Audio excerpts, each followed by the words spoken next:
ഒരു ഗ്രാമീണ വിനോദസഞ്ചാര കേന്ദ്രമായി അതിവേഗം മാറിക്കൊണ്ടിരിക്കുന്ന മുടിക്കൽ പാലത്തിൽ അടിസ്ഥാന സൗകര്യങ്ങളുടെ അഭാവം പ്രയാസങ്ങളുണ്ടാക്കുന്നതായി പരാതി.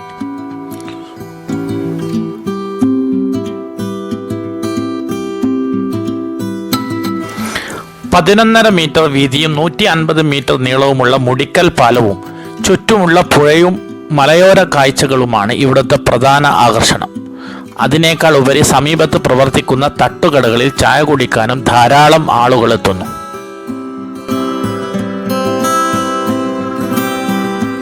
സഞ്ചാരികളെയും കൊണ്ട് നൂറുകണക്കിന് വാഹനങ്ങളാണ് വൈകുന്നേരങ്ങളിലും അവധി ദിവസങ്ങളിലും ഇവിടെ എത്തുന്നത്. ഈ വാഹനങ്ങൾ തലങ്ങും വിലങ്ങും പാർക്ക് ചെയ്യുന്നത് വലിയ ഗതാഗത തടസ്സത്തിന് കാരണമാകുകയാണ്.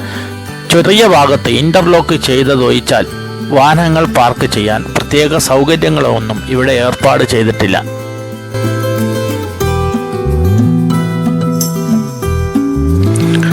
മലയോര പഞ്ചായത്തുകളായ കായക്കൊടി, മരുതോങ്കര, കാവലുംപാറ, നരിപ്പറ്റ തുടങ്ങിയവയിൽ നിന്ന് വാണിമേൽ വളയം വഴി തലശ്ശേരി, പാനൂർ, കണ്ണൂർ എയർപോർട്ട് തുടങ്ങിയ ഭാഗങ്ങളിലേക്ക് എളുപ്പത്തിലെത്തിച്ചേരാൻ സഹായിക്കുന്ന ഈ പാലത്തിൽ വാഹനം പാർക്ക് ചെയ്യുന്നത് വൈകുന്നേരങ്ങളിൽ ഗതാഗത തടസ്സം സൃഷ്ടിക്കുകയാണ്.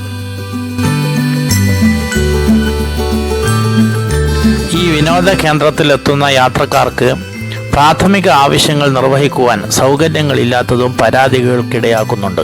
കൃത്യമായ പരിചരണവും കൂടുതൽ സൗകര്യങ്ങളും ഉറപ്പാക്കുകയാണെങ്കിൽ വാണിമേൽ, നരിപ്പറ്റ ഗ്രാമപഞ്ചായത്തുകൾക്ക് ഏറെ വരുമാനം ലഭ്യമാക്കാവുന്ന ഒരു വിനോദസഞ്ചാര കേന്ദ്രമാണ്.